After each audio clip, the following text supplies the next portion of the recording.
Olá, boa tarde. 2020 foi um ano que pegou o mundo de surpresa. A pandemia do coronavírus impôs uma série de mudanças em todos os setores. Mexeu com o comportamento das pessoas.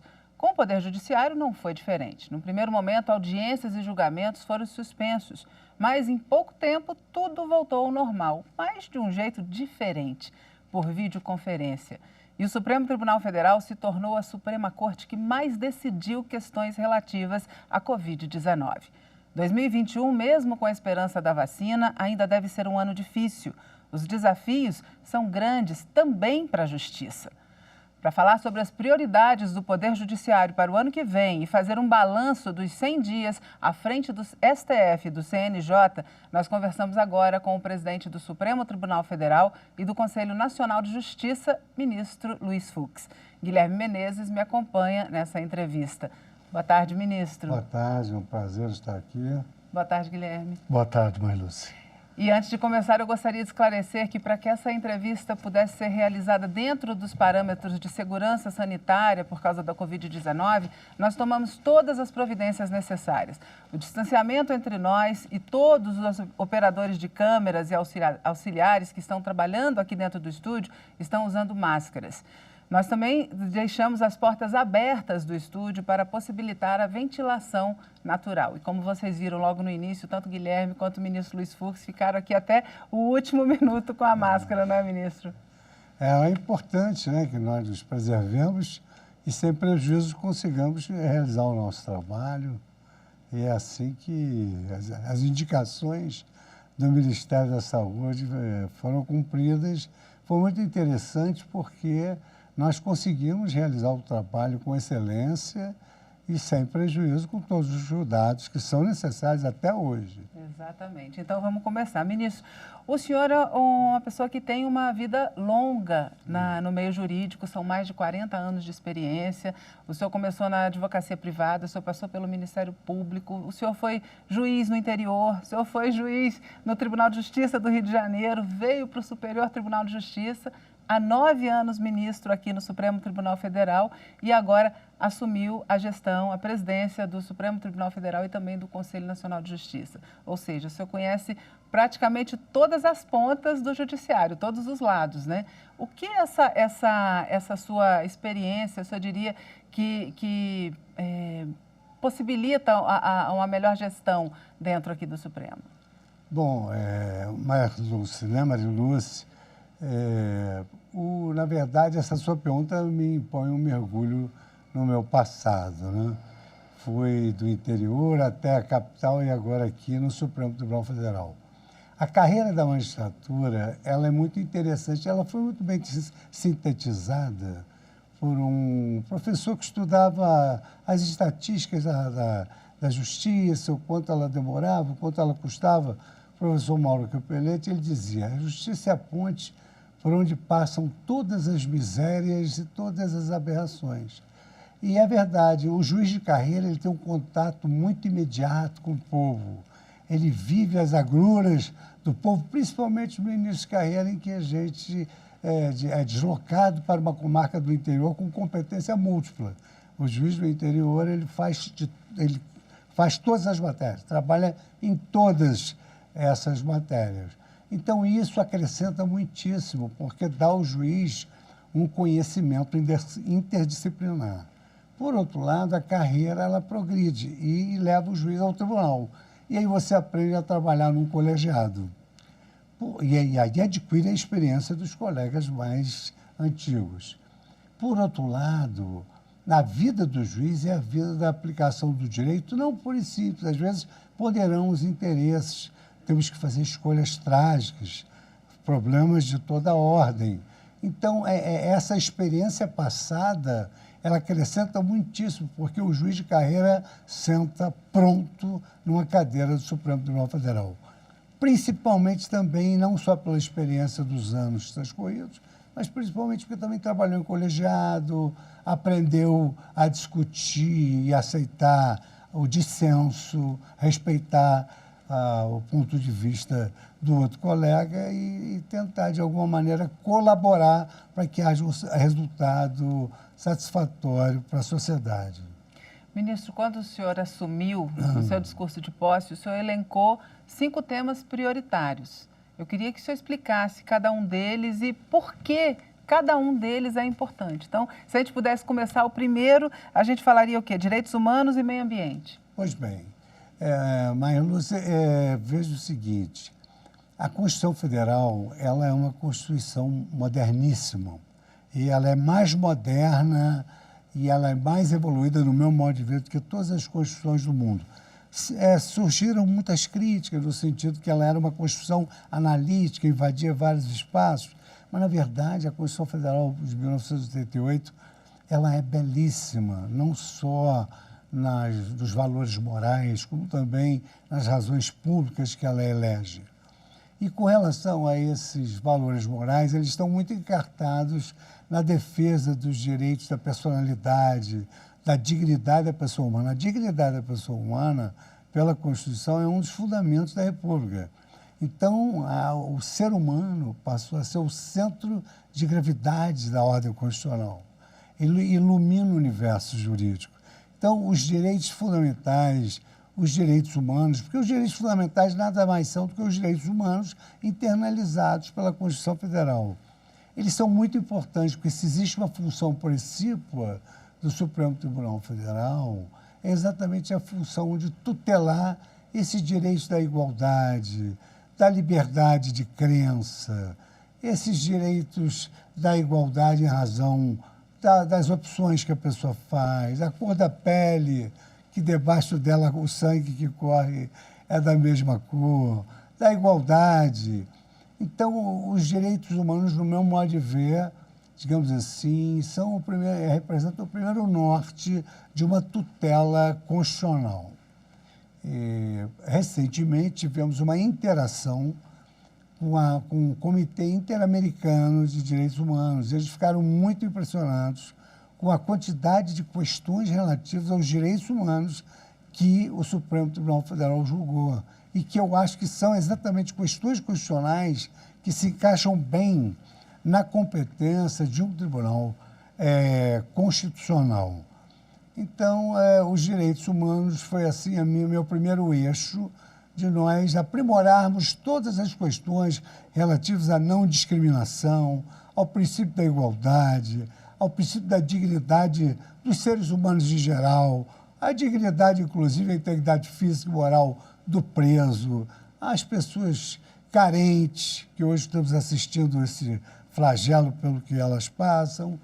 Enfim, esse é o meu primeiro norte, porque é onde o juiz consegue fazer uma justiça caridosa, uma caridade justa. O segundo ponto é o meio ambiente, porque isso é um problema intergeracional. Você verifica o seguinte, para ter um ambiente saudável, significa saúde futura. E, odiernamente, nós verificamos o seguinte, a pandemia se espalhou muito pelas faltas de condições básicas. Às vezes, o trabalhador brasileiro vive no limite da sobrevivência biológica. As pessoas não têm água potável para beber. Então, isso tudo é meio ambiente, é cuidar do meio ambiente. Eu li um exemplo que me chamou muita atenção, que nas Filipinas uma baleia foi resgatada com 40 quilos de sacos de arroz no estômago. Quer dizer, as pessoas não cuidam dos rios, não cuidam da fauna. E a Constituição Federal estabelece no capítulo próprio um direito fundamental. O direito ao meio ambiente saudável é um direito de todos, um dever da sociedade de cada um de nós. Então, é preciso que a pessoa tenha muita consciência de jogar um saco plástico no rio, porque sabe que aquilo ali vai entupir, vai gerar enchentes, vai gerar flagelo, vai gerar desastres, enfim. Então, o meio ambiente também é uma preocupação muito grande. Eu tive a oportunidade de julgar a inconstitucionalidade arguída pelo Ministério Público do Código Florestal. O Código Florestal passou por 70 audiências públicas na Câmara dos Deputados. E eu fiz a audiência pública porque o judiciário pode se recusar a julgar. Mas esse código veio, digamos assim, fundamentado em 70 audiências públicas por cientistas que entendiam daquilo. Eu até fiz uma fala inicial, no momento do julgamento, que dá bem a impressão do que a gente pode, o que a gente não deve julgar. Eu perguntei, quem somos nós? Quem somos nós, ministro Supremo? Depois de 70 audiências públicas na Câmara dos Deputados, mas mesmo assim fiz uma audiência pública. Aqui, pelo menos, ouvia esses conceitos, que não são conceitos introjetados no ordenamento jurídico. Olhos d'água, rios intermitentes, enfim, muita coisa que se tratava ali, um código enorme. E eu fiquei maravilhado com a capacidade técnica dos nossos cientistas. Eu aprendi que há rios flutuantes. Eu nunca tinha ouvido falar isso na minha vida. São os vapores que saem da floresta e o vento leva e vão irrigar outra plantação, outro lugar necessário para a sobrevivência daquela população nativa. E como nós não podemos ser egoístas de pensar apenas no dia de hoje, porque fazer direito, aplicar justiça é pensar no hoje e no amanhã. Então, o meio ambiente também, digamos assim, passou a figurar como um foco nos meus objetivos. E, por um outro lado, também importantíssimo, é que o meio ambiente é um valor muito importante à luz do mercado internacional. As pessoas de Alhures, os investidores, eles olham como o Brasil trata do meio ambiente, porque o Brasil é riquíssimo. O Brasil tem 1/3 ou mais dessas florestas do mundo. A Amazônia é o pulmão do mundo. Isso é o patrimônio da humanidade. Então, nós temos que cuidar exatamente do meio ambiente, até para que possamos passar a credibilidade do país e atrair, evidentemente, investidores que se encantam com essa preocupação do Brasil em cuidar do meio ambiente, só no plano prático, não só no plano prático, mas também com uma consagração constitucional que tem levado o Supremo a decidir que a posição preferencial é a do meio ambiente. Claro, você tem um meio ambiente que você preserva ao lado de um desenvolvimento sustentável, mas se houver uma linha limítrofe, indúbio pró-meio ambiente. E o senhor destacou também a questão da segurança jurídica, retomada do desenvolvimento econômico, combate à corrupção. Veja o seguinte, Maria Lúcia, essa é uma questão fundamental. Segurança jurídica, hoje, é, digamos assim, um dos focos do investidor estrangeiro em relação ao Brasil. Ninguém quer investir num país que, de repente, muda tudo. Então, você tem que ter... Ninguém vive sem previsibilidade. A gente precisa saber o que a gente pode fazer e o que a gente não pode fazer. Nessa cidade onde o Joe Biden ganhou as eleições, Delaware, a revista Forbes informa que as 500 maiores corporações do mundo estão situadas lá. Sabe por quê? Porque a jurisprudência, o precedente jurisprudencial é tão sólido que as empresas não têm temor. Elas têm a previsibilidade, que a forciori é segurança jurídica.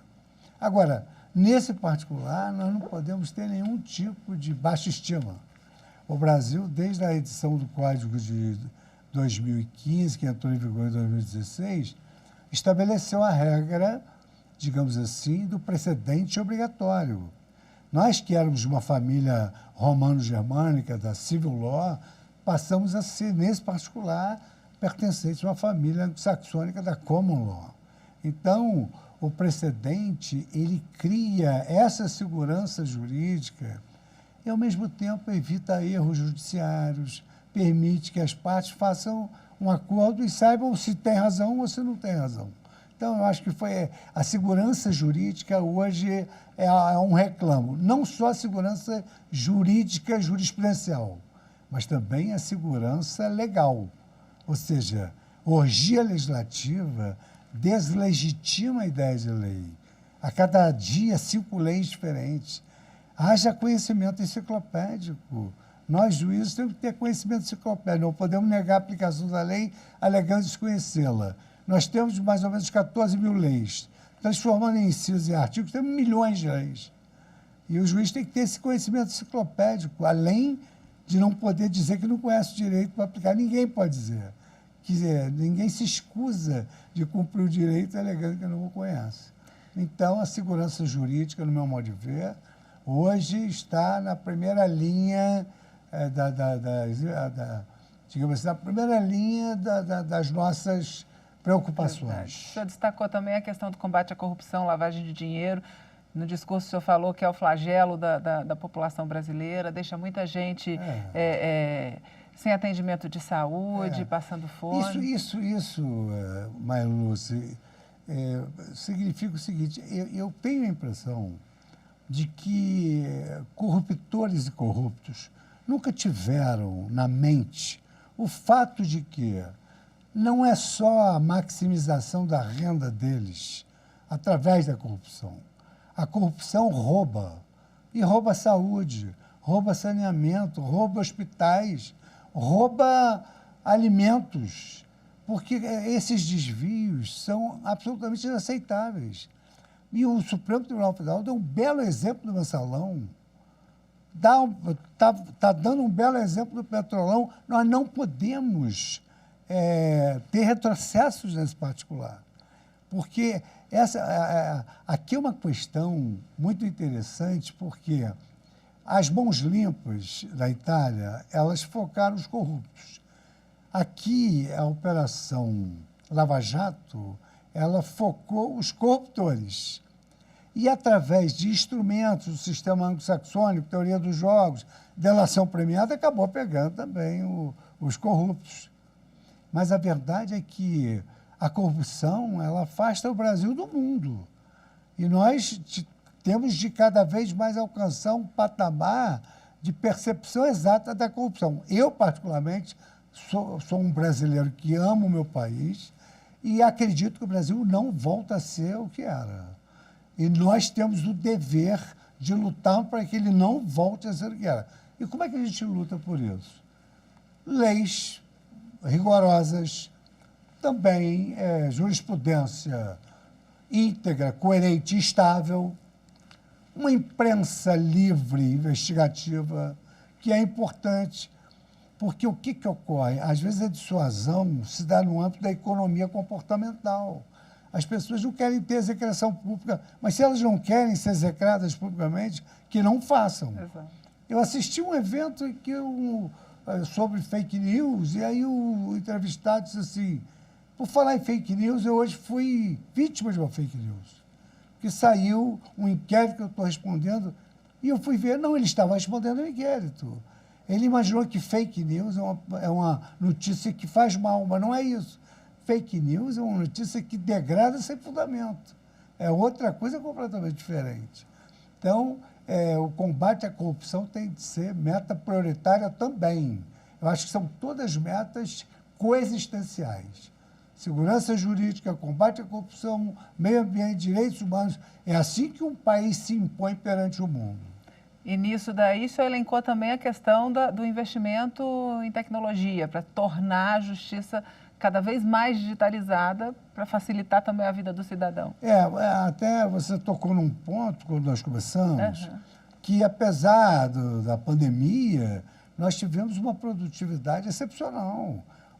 Nós diminuímos o número de recursos de tal maneira que hoje nós temos mais ações originárias do que recursos.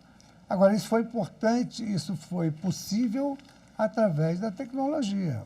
Então, por exemplo, videoconferências, nós votamos agora, e hoje eu vi que já se está praticando audiência de custódia por videoconferência. O que estava vendo?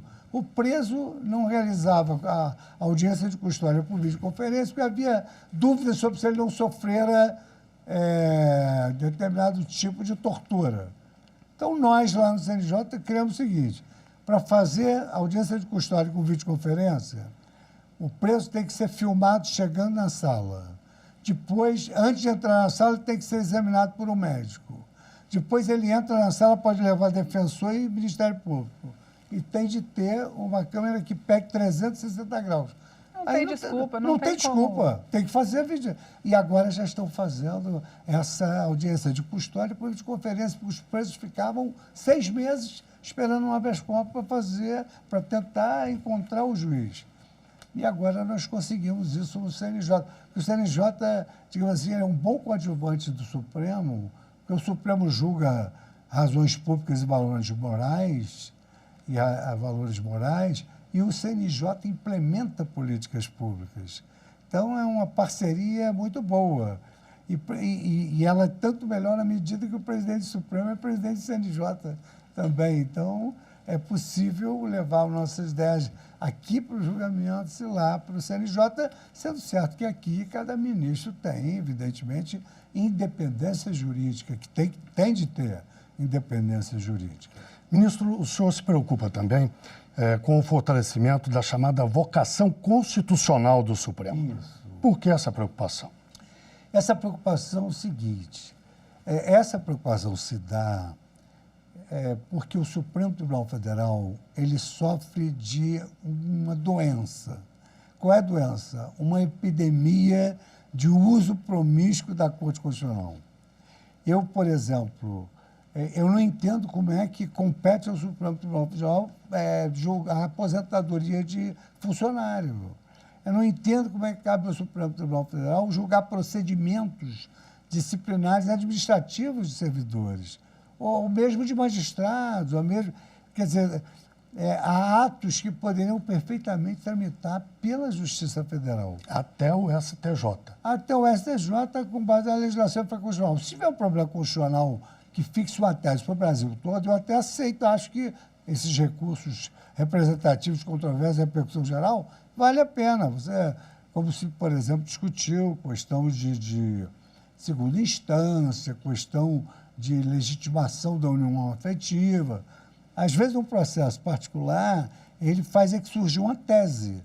E aí vale a pena você discutir a tese. Agora, a minha percepção e o desejo muito grande que eu teria é exatamente o Supremo só julgar questões constitucionais, essas questões que interessam ao povo. Então, veja o seguinte, o Supremo Tribunal Federal julga uma lei de um Estado que criou um corpo de bombeiros voluntários.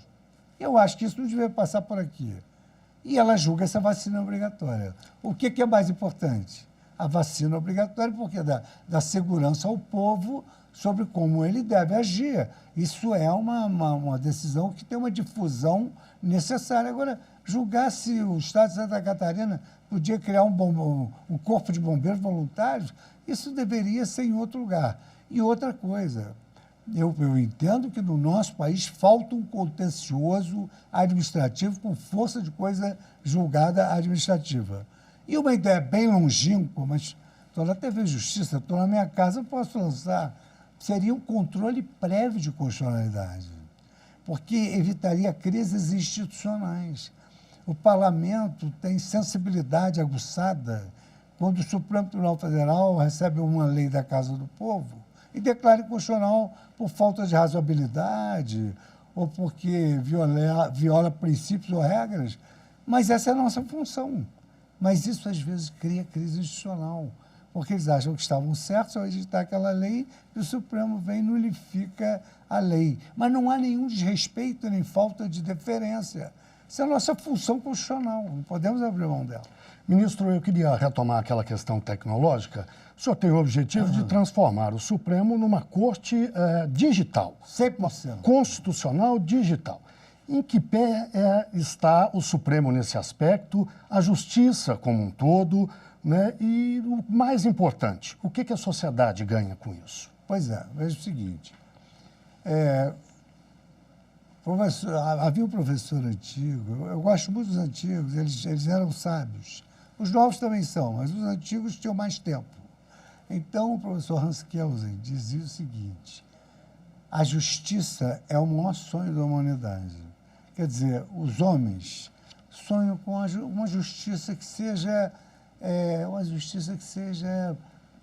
pronta e célere. Ninguém aguenta esperar a consumação de um século para obter uma resposta judicial. Às vezes, o sujeito morre e não viu a sua vitória judicial. Então, a tecnologia ela vai permitir que o Brasil cumpra o ideário da sua nação, que é um direito fundamental, de que todo cidadão tem direito a que seu processo tenha uma duração razoável. Então, com a inteligência artificial, por exemplo, veja bem, com a inteligência artificial nós temos uma estatística que comprova que, em 5 segundos, a inteligência artificial faz a admissibilidade de recursos que dependeriam de 100 pessoas durante o dia inteiro, em 5 segundos. Então, a prestação jurisdicional há de se tornar mais rápida, mas é evidentemente que tem de ter uma mão que balança o berço, alguém tem que alimentar o sistema. Daí a inteligência artificial vai conviver com a inteligência humana. Nós temos um projeto agora, que é até um projeto que teve o beneplácito de grandes autores que vieram ao Brasil, que é o juízo 100% digital. O juízo 100% digital é uma ideia, quer dizer, se eu falar espetacular, eu estou até faltando com a minha modéstia, mas é uma ideia que praticamente você verifica no seguinte: há escritórios sociais, porque nem todos os advogados têm computadores, têm meios próprios. Mas esses escritórios sociais, eles permitem que haja um espaço dentro do judiciário e o cidadão acompanha o seu processo o tempo inteiro por via da tecnologia. E hoje nós temos algo que pouca gente explora, que são, assim, as partes do processo hoje são os sujeitos ativos do caso. Por isso que se diz, são sujeitos ativos do case management. Ou seja, elas é interesse delas. Então, elas podem chegar para o juiz e dizer: seu juiz, eu vou apresentar meu pedido, o réu vai apresentar a sua defesa, se o senhor decidir dar uma sentença, para nós está bom. E o que hoje há? Hoje há um calendário. As pessoas, as partes do juiz, podem estabelecer um calendário. Então, o processo vai ter início, meio e fim, com data previsível de terminar. Com a ajuda da tecnologia, o sujeito peticiona de casa, o réu se defende de casa, e o juiz pode dar uma sentença onde ele estiver. Às vezes, medidas urgentes aqui nos pegam desprevenidos em algum momento. Suponhamos que eu esteja na ceia de Natal. Aí surgiu um problema no Supremo, eu tenho de resolver. Mas eu tenho como resolver, assinar, publicar e dar a solução do caso concreto através da tecnologia. Você não precisa nem na ceia, a mesma paradinha ali, já não, resolveu tudo. Ainda que esteja ótima, eu paro de comer e vou para o computador. Se é que a gente pode dizer dessa forma, um ponto positivo da pandemia, que deu uma acelerada em todo esse processo digital. Pois né? Obrigou a gente a se reinventar também. Obrigou a gente a se reinventar. Mas a gente não pode nem falar em ponto positivo da pandemia. Que nem existe. Isso aí né? mata a gente. De jeito nenhum. Ministro, e a internacionalização do Supremo? Esse parece ser um objetivo que o senhor persegue também. O senhor realizou um webinário com a presença do secretário-geral da ONU, lançou uma publicação internacional, o Case Law Compilation, isso. Não é isso? Que compila decisões do Supremo na área da Covid-19. Até onde o senhor quer ir com esse projeto? Pois bem, eu só quero relembrar, isso não tem problema, estamos ao vivo, só queria relembrar bem seu nome. Guilherme. Guilherme, que eu não estou me referindo no seu nome. Então, Guilherme, o que ocorre? O que ocorre com as cortes constitucionais do mundo? As cortes constitucionais do mundo, elas trabalham assim, com uma interação velada. Ou seja, quais são as grandes cortes constitucionais hoje? A Suprema Corte Americana, o Tribunal Constitucional Alemão, a Corte da Colômbia e a Corte da África do Sul. Então, todas essas cortes, elas produzem resultados de processos, casos, eles chamam de hard cases, casos difíceis. Então, agora, por exemplo, na vacinação, o que tem de interessante no mundo dos acórdãos, dos tribunais superiores, da Suprema Corte Americana? Aí eu descobri lá um caso, Jacobson, da varíola. Não tinha outro meio, tornou-se obrigatória a vacinação da varíola. Isso já é uma fonte de informação importante, que vem de fora. Mas a jurisprudência hoje do Brasil, e no Brasil, ela é fonte formal de direito. O juiz pode julgar de acordo com a jurisprudência. O juiz pode julgar improcedente o pedido, porque esse pedido se volta contra a jurisprudência. Então, digamos assim, a jurisprudência, ela enfeita a decisão judicial e, ao mesmo tempo, ela concede os meios de se chegar a um bom resultado. Ora, a gente está sempre citando a Suprema Corte Americana, o Tribunal Constitucional Alemão, só que a Suprema Corte Brasileira, ela é absolutamente exemplar. Não só porque a nossa Constituição é muito analítica e traz vários valores morais e razões públicas, como também o Supremo Tribunal Federal é um tribunal que tem um volume muito expressivo. Então, nós temos, digamos assim, igual a soja, jurisprudência exportável. Jurisprudência exportável. 8 mil casos de Covid foram julgados pelo Supremo.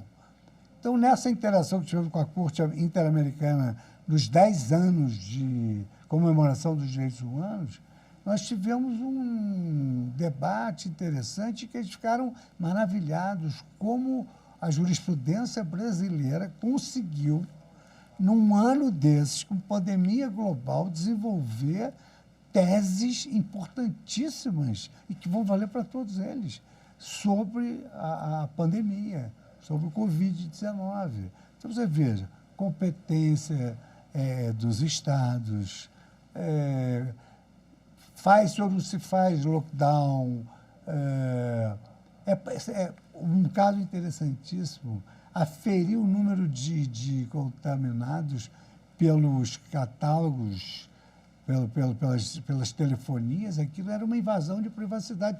Tudo isso acontece em todos os países, porque eles testam, eles querem saber quem tem, quem não tem, quem pode fazer o que não pode fazer, entendeu? Então, essa nossa jurisprudência hoje, a internacionalização, que é o objetivo é que os nossos acordos sejam muito citados pelas cortes internacionais, porque o Supremo Tribunal Federal é merecedor dessa, digamos assim, dessa honraria, como nós também somos deferentes à jurisprudência deles. Nós vamos falar mais sobre isso também daqui a pouquinho. Eu vou pedir uma licença para a gente fazer um pequeno intervalo aqui na TV Justiça. Voltamos em instantes com a entrevista com o presidente do Supremo Tribunal Federal e do Conselho Nacional de Justiça, ministro Luiz Fux. Não saia daí que eu volto já.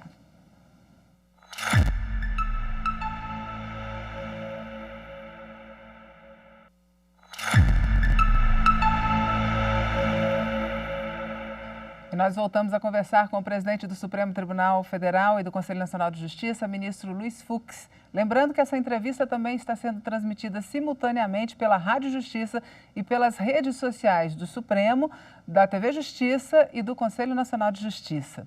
Ministro, a gente terminou o outro bloco falando um pouco sobre a pandemia da Covid-19. As ações que chegaram, a pandemia foi prioridade do Supremo nesse ano de 2020. A gente teve até um painel no portal do Supremo, quase 8 mil decisões foram tomadas. Isso vai continuar sendo prioridade para o ano que vem? Eu quando falo da pandemia, eu queria pedir licença a todos os senhores, que, para, em primeiro lugar, nós manifestarmos, né, a nossa solidariedade com esses brasileiros que se foram, com as famílias enlutadas. Essa pandemia, realmente, ela trouxe para nós, assim, um momento de grande reflexão de como que a gente deve enfrentar a vida, né? Eu costumo dizer que não há vida sem sofrimento e que Deus permite o padecimento para que, por contraste, a gente dê valor à vida. Então, é uma tristeza muito grande, apesar de nós nos dedicarmos ao estudo e ao trabalho da pandemia, é um momento delicado do Brasil, isso sempre nos traz uma tristeza. A sociedade ficou mais triste com isso. E o Supremo Tribunal Federal tem feito o possível e o impossível para atender a todos os reclamos de todos os rincões do Brasil, porque cada lugar tem uma peculiaridade. E eu achei, assim, a jurisprudência do Supremo muito sábia, porque como que ela enfrentou essa questão? A jurisprudência do Supremo enfrentou a questão sob o ângulo da melhor proteção, uma proteção mais eficiente. Quem é que pode dar a proteção mais eficiente? Pela Constituição Federal, artigo 21, inciso 18, em calamidade pública, a União Federal tem que entrar em cena. Mas, como se trata do direito à saúde, é uma competência comum ou concorrente de todas as unidades da federação. E aí, quem protege melhor é que deve ser o prevalecente nessa disputa de competência, porque aqui não pode ter disputa de competência. Aqui tem que ser quem é que faz o melhor pelo povo, nesse caso, a pandemia. E nós temos, por exemplo, eu me lembro agora, até na sua primeira pergunta, a primeira coisa que eu me lembrei foi a primeira comarca que eu trabalhei. E na primeira comarca que eu trabalhei, que eu saiba, não houve nenhum caso de Covid até então. Então, é claro que lá nós não vamos poder utilizar medidas restritivas que utilizamos, por exemplo, num estado grande que está com a pandemia crescendo. E a jurisprudência do Supremo Tribunal Federal, ela foi, assim, uma jurisprudência artesã. Ela criou a solução adequada para cada caso concreto, né?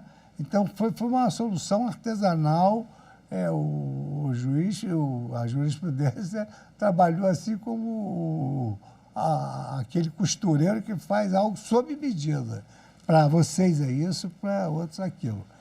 E, inclusive, a nossa preocupação com a sociedade toda já foi demonstrada em 8.000 ações. Agora, nós também temos que nos preocupar para não pararmos as instituições fundamentais do Estado. Nem o executivo, nem o legislativo, nem o judiciário, normalmente, digamos assim, integrados por homens e mulheres que já têm uma certa maturidade.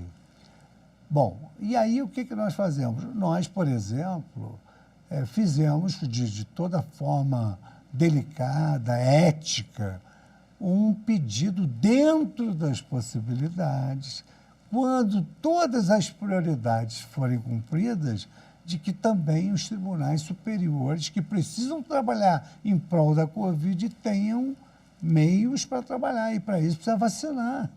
Porque não adianta vacinar os ministros e não vacinar os servidores. A difusão da doença seria exatamente a mesma. Mas o importante é que o Supremo Tribunal Federal teve essa preocupação ética de estabelecer que, dentro das possibilidades, na hora que for o momento certo, que eles tenham a vacina para o judiciário não parar. Agora, é claro que aqui no Supremo Tribunal Federal, com 7.000 servidores, eu tenho preocupação com a saúde dos servidores, tanto porque o ambiente está vazio. Mas é claro que nós devemos ter servidores, têm comorbidades, têm idade, e esses vão entrar na fila normalmente.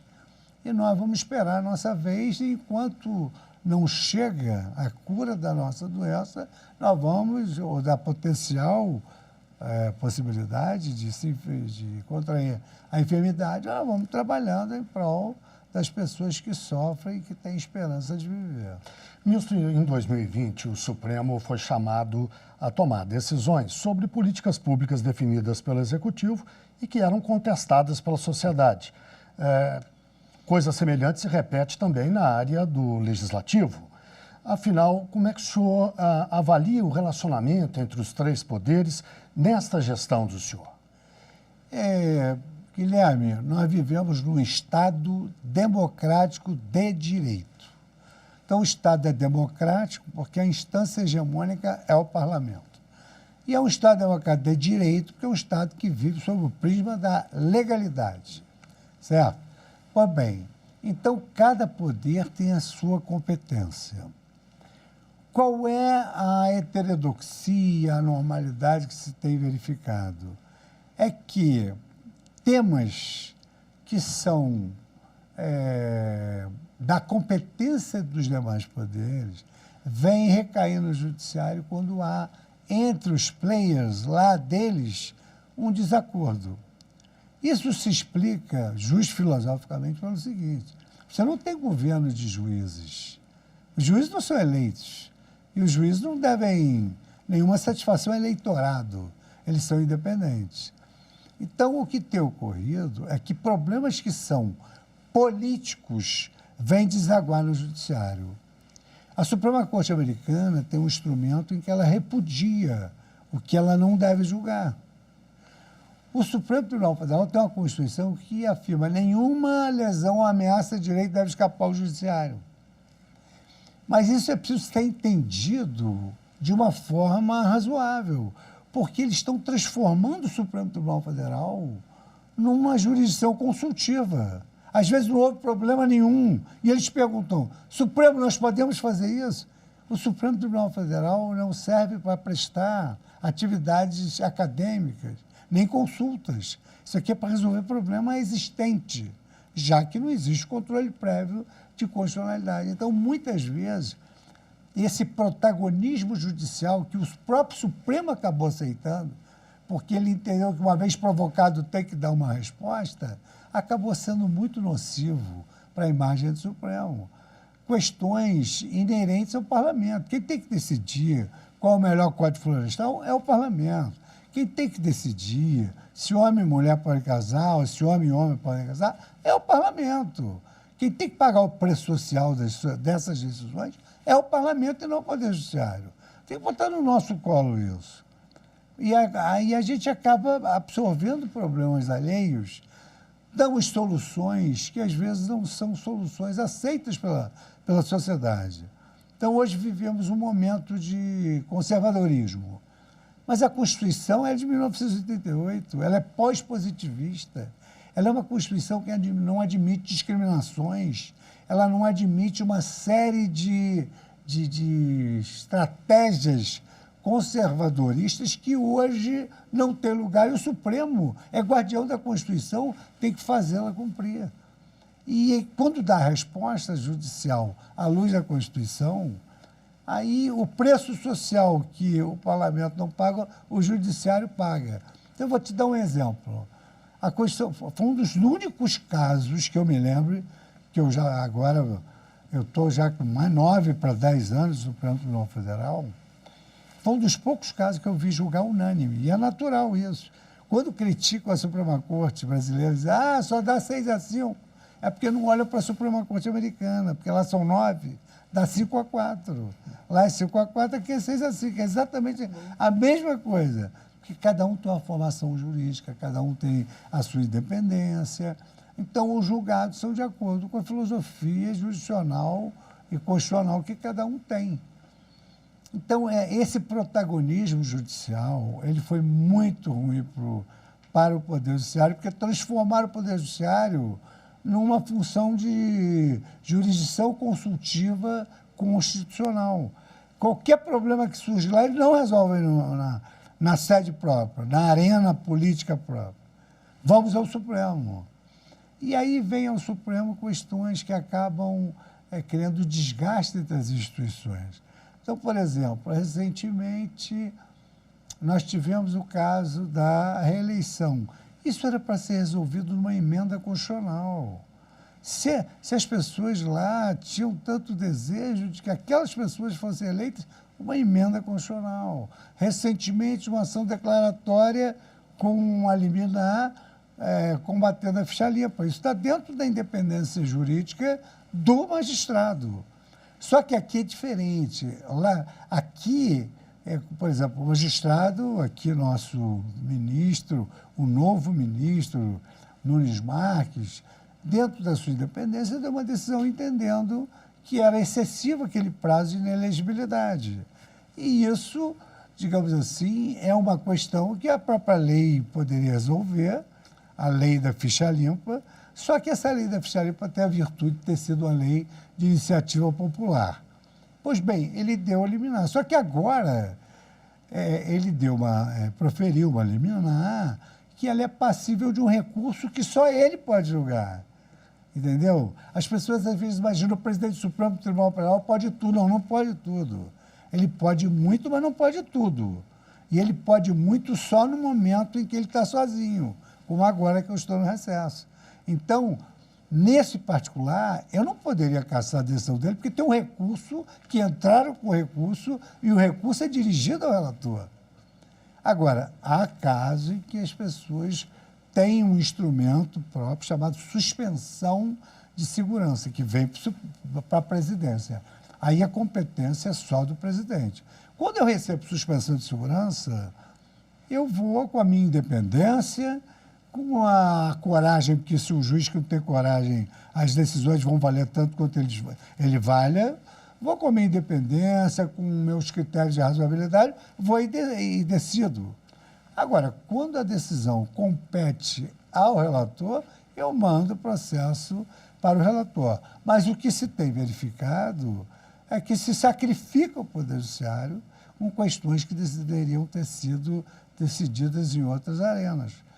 E mais ainda, às vezes até exigindo de nós um esforço hercúleo, porque hoje fala-se muito em relação às cortes superiores em capacidade institucional, que se entende como expertise.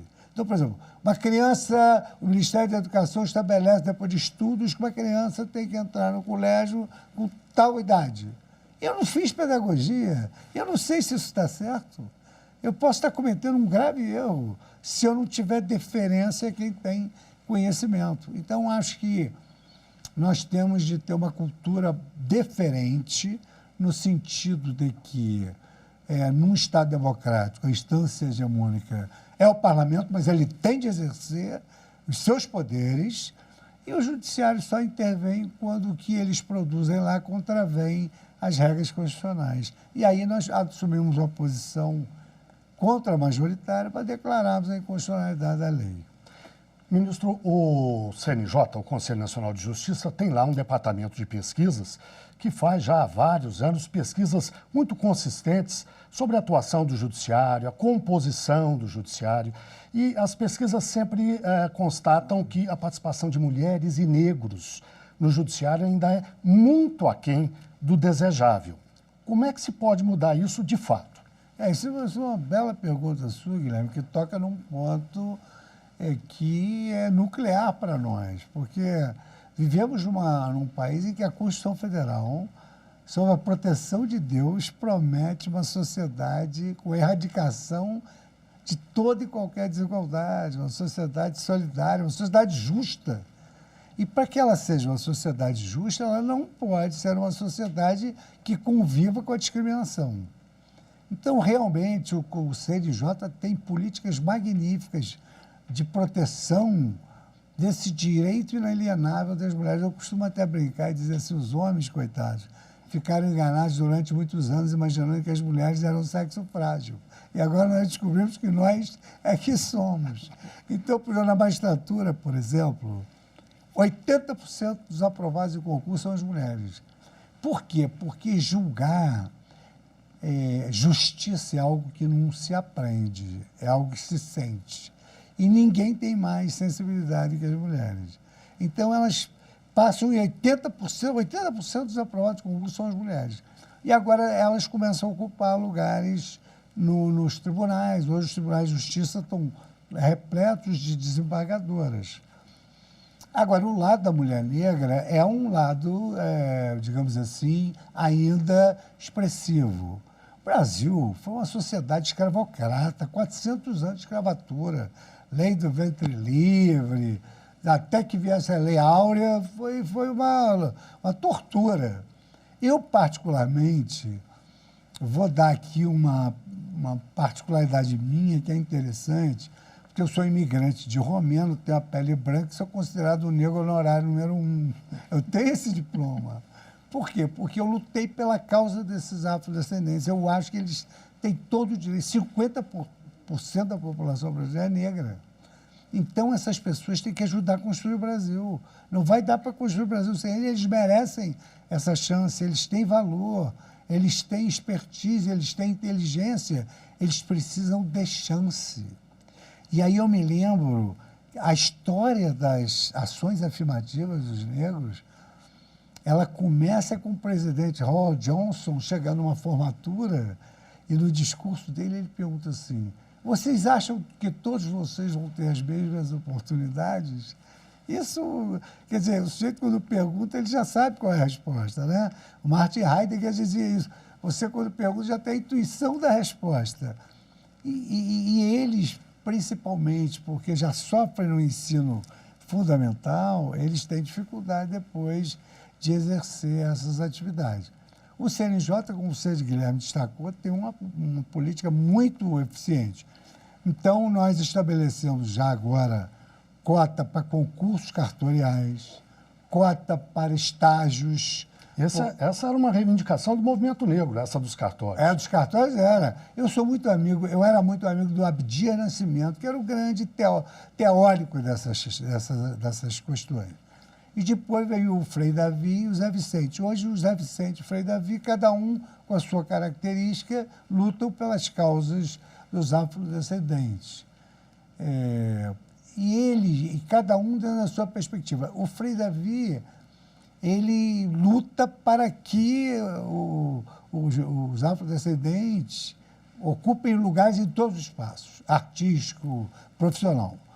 O Zé Vicente também, mas ele, digamos assim, ele tem uma faculdade, Zumbi dos Palmares.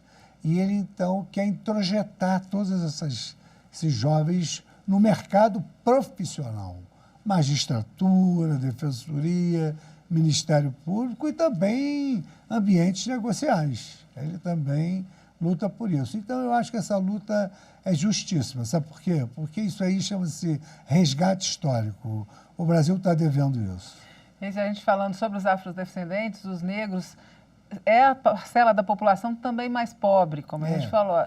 A questão das cotas são necessárias para poder resgatar uma dívida que a gente tem lá de trás.